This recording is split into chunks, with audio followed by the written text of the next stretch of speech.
thing I learned about betrayal is that it rarely arrives looking dramatic enough. If it did, more people would leave sooner.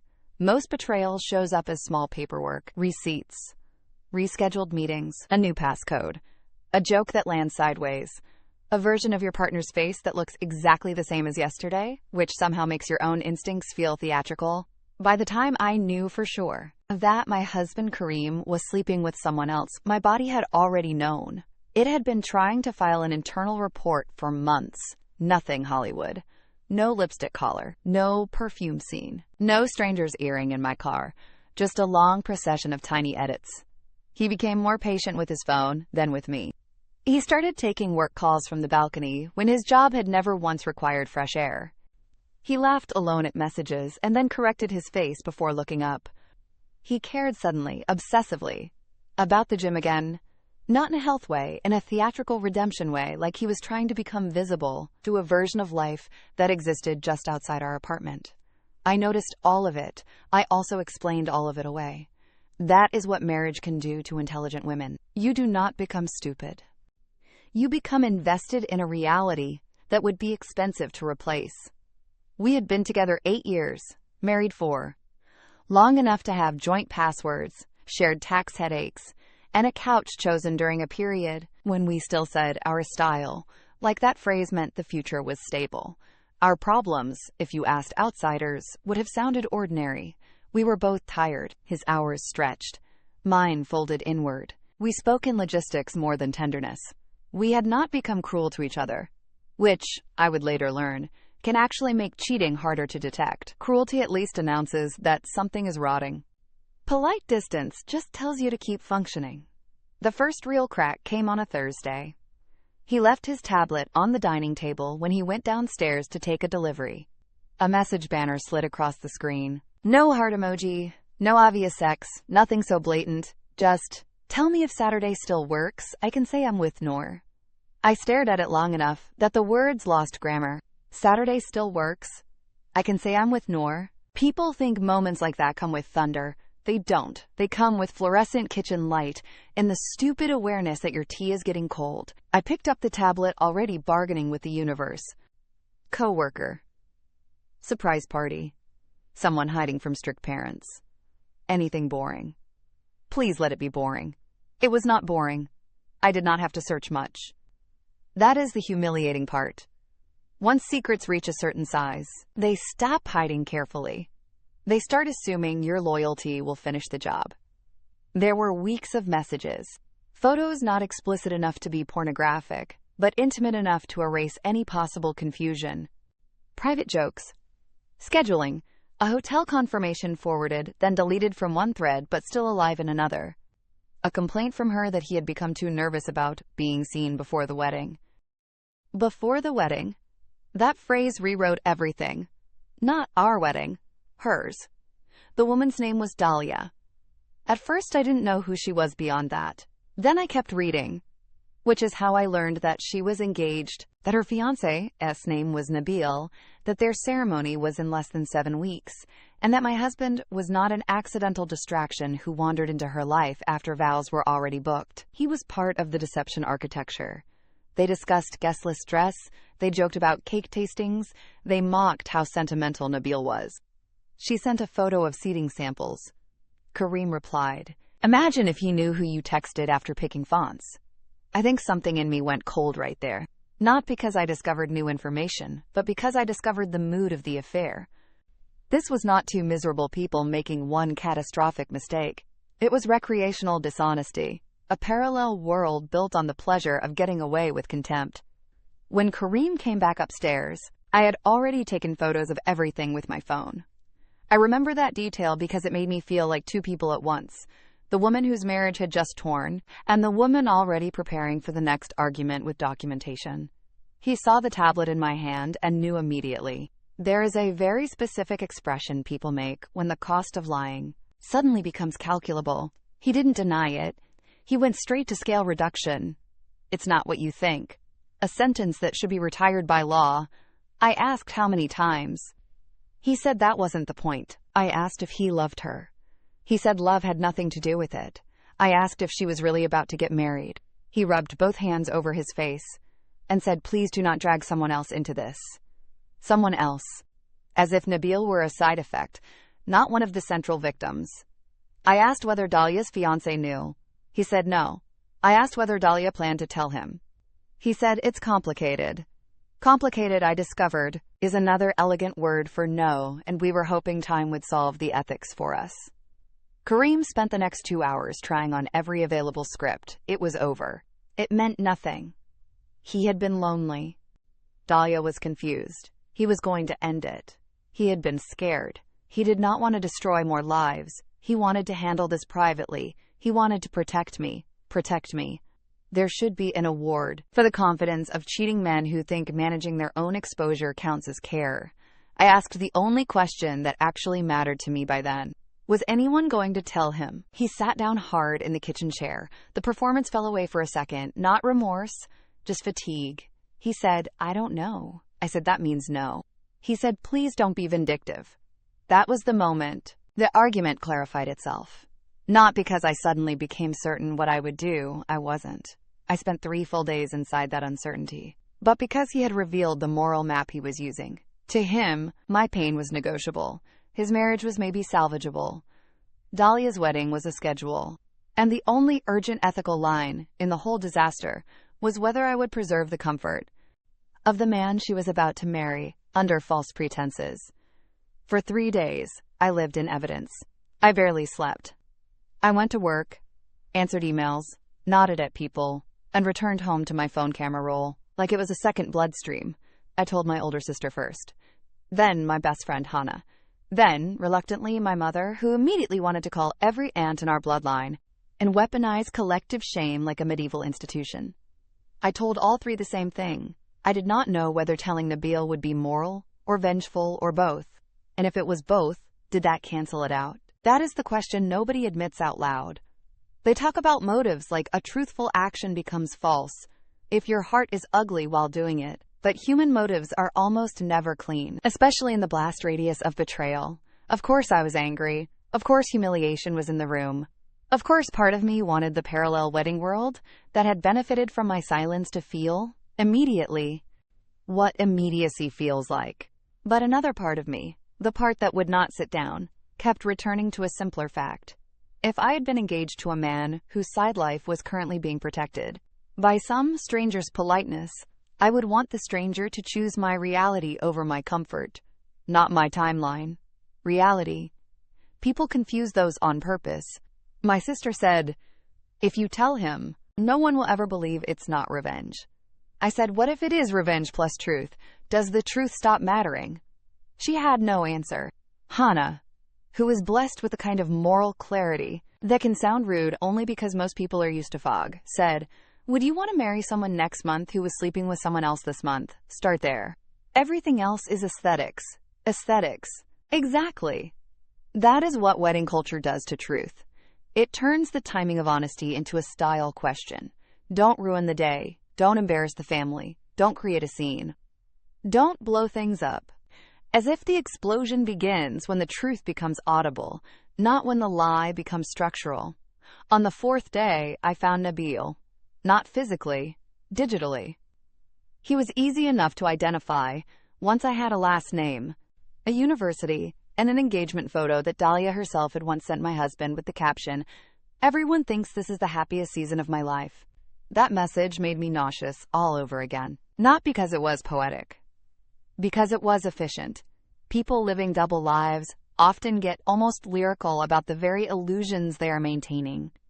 I stared at Nabil's profile for an hour. He looked kind, which is not evidence of anything, except that deceit photographs well. There were family pictures, a pinned post about wedding planning stress, a joke about table assignments, a photo of him holding paint swatches. In the home they were apparently preparing. Nothing monstrous. Nothing that would make it easier. I drafted 12 different messages, deleted all 12, started again. How do you tell a stranger that the person he is about to legally tie his life to has been sleeping with your husband? Too blunt, and you sound unhinged. Too soft, and it sounds like gossip. Too detailed, and you look theatrical. Too vague, and he dismisses it. I finally sent this, "Hello, You do not know me, and I am sorry to bring something this painful into your life this way. I am contacting you because I believe you are engaged to Dahlia. I am married to Kareem. I recently discovered that they have been in an ongoing relationship. I would not message you without evidence. If you want it, I will send screenshots. I am not asking you for a response. I just believe you should know before your wedding. Then I put my phone face down and immediately felt like I was going to be sick. This is the part people simplify later. They imagine confidence. Retribution. A clean click of justice. What I felt was terror. Not because I thought telling the truth was inherently wrong, but because once truth is released, you lose control over its path. It can free someone. It can humiliate someone. It can protect, destroy, clarify, complicate. Usually all at once. Nabil replied 43 minutes later. Please send everything. No denial. No outrage. No, who is this? Just a man stepping toward a nightmare he had apparently already smelled. I sent a careful folder, screenshots with dates, enough to establish continuity. Enough to prove it was not one fake exchange or one bad joke. Nothing sexually graphic. Nothing gratuitous. I did not editorialize. I did not insult her. I did not insult my husband. I sent the architecture. He wrote back, then, I'm sorry for your pain too. That second sentence undid me more than the first, because it meant he was already doing, in real time, what neither cheater had done, recognizing that another human being existed inside the damage. Kareem found out by evening. I still don't know if Dahlia confessed, or if Nabil confronted her so hard that every hidden hallway collapsed at once. Maybe both. Maybe that distinction stopped mattering. What I do know is that Kareem came home a different kind of angry. Not exposed angry. Inconvenienced angry. He said, how could you do that without talking to me first? I looked at him for what felt like the first time in days and said, you had weeks to talk to me first. You had months to talk to him first. He said I had dragged another family into our issue. I said it was already their issue. You just preferred they not know. He said maybe Dahlia was going to end it. I said before or after the honeymoon. He said I wanted to punish him. And here is where I surprised even myself, because I answered honestly, yes. But that isn't why he deserved the truth. People hate when your motives are not saintly. They rely on that. They want ethics to belong only to the serene, so that anyone bleeding can be dismissed as compromised. But I was done auditioning for purity. Inside, a mess I did not create. Did I want consequences? Absolutely. Did that make the information less real? No. Over the next 2 days, my phone turned into a tribunal. Dahlia messaged once, a long note that was equal parts apology, self-explanation, and accusation. She said I had robbed her of the chance to handle it privately. She said I had no idea what kind of pressure she was under. She said weddings make people panic. She said love can become confusion. She said I did not need to ruin everything. That phrase again, ruin. As if the relationship had been whole, until I named the crack. I wrote back only once. I said I did not ruin your wedding. I removed a lie from it. My mother thought that line was excellent. Hannah said it was too generous. My sister said I should stop replying altogether. For once, all three were correct in different ways. Then came the wider backlash, which is how stories like this always reveal the social economy around male dishonesty. 2 mutual acquaintances said I should have let their couple handle their own business. One woman, who had once bragged about being brutally honest, asked why I would choose a moment so close to the ceremony. A cousin of Kareem's called me vindictive. His aunt said, in a truly Olympic display of logic, that if I had any class, one would have confronted my husband, separated quietly, and let God expose the rest in his own time. I asked her whether God was also expected to reimburse the florist. She didn't appreciate that. What struck me most, though, was how many people spoke as if weddings create a moral perimeter. As if once deposits are paid, truth should wait politely outside the venue until the centerpieces have been enjoyed. That is what I reject. Completely. A wedding is not holy camouflage. It is not a diplomatic safe zone for people who are actively deceiving the person at the altar. It does not become more ethical to let someone enter a legal bond just because interrupting the pageantry feels tacky.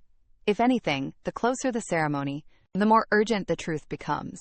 Not because urgency is kind, because contracts should not be signed under counterfeit conditions. I moved out a week later. Kareem cried, which I believe was real, just not redemptive. Regret is often sincere without being useful. He said he had made the worst mistake of his life. I said no. The worst mistake of your life was assuming I would help you contain it. He asked if I could ever forgive him. I said that was no longer the central question. The central question for me was this: what kind of woman would I become if I helped preserve a stranger's illusion? Just because exposing it would make me look messy? I know the tidy version of this story wants me either heroic or monstrous. It wants Nabil grateful, Dahlia exposed, Kareem shattered, and me standing in the ruins, with some perfect line about justice. Real life is less cinematic. I heard, through people, that Nabil called off the wedding. I heard Dahlia said I could have destroyed her mentally. I heard Kareem told at least one person that I acted in rage. That part is true. I did act in rage. I also acted in reality. Those are not opposites. Months later, when the legal paperwork had started, and the rawness lost its fever, I revisited the message I sent Nabil. I expected to cringe. Instead, I felt almost tender toward the woman who wrote it. She was not polished. She was not healed. She was not motive-free. She was standing in the wreckage trying to decide whether honesty belonged only to the unhurt. And she decided no. That may be the only part of this entire ordeal I feel clean about. Not triumphant. Clean. Because here is what no one who condemned me was willing to answer directly. If silence would have benefited every liar in the story and only harmed the person being deceived, what exactly was silence supposed to be? Mercy? Privacy? Dignity? No, silence would have been labor. My labor. Performed on behalf of people who had already spent months treating truth like an inconvenience to be scheduled around. And I was done donating myself to other people's false timelines. So if you ask me now whether telling him was revenge, I will say yes, partly. I am not going to dress grief up as sainthood just to make observers comfortable. But if you ask me whether it was also right, I will still say yes, without hesitation. Because the only reason that wedding was able to stand upright was that multiple people were silently holding it in place. While one man prepared to marry inside a lie, I simply stopped helping. And the second I stopped helping, everyone who preferred the lie started calling the collapse my fault. That is how these stories work. The person who names the fire gets blamed for the smoke, but smoke is not innocence. It is only evidence that something was already burning. Thank you for watching. If this story pulled you in, do me one favor. Hit like, subscribe, and turn on notifications so the next one finds you the moment it drops. Remember, nothing is ever just what it seems. See you on the next one.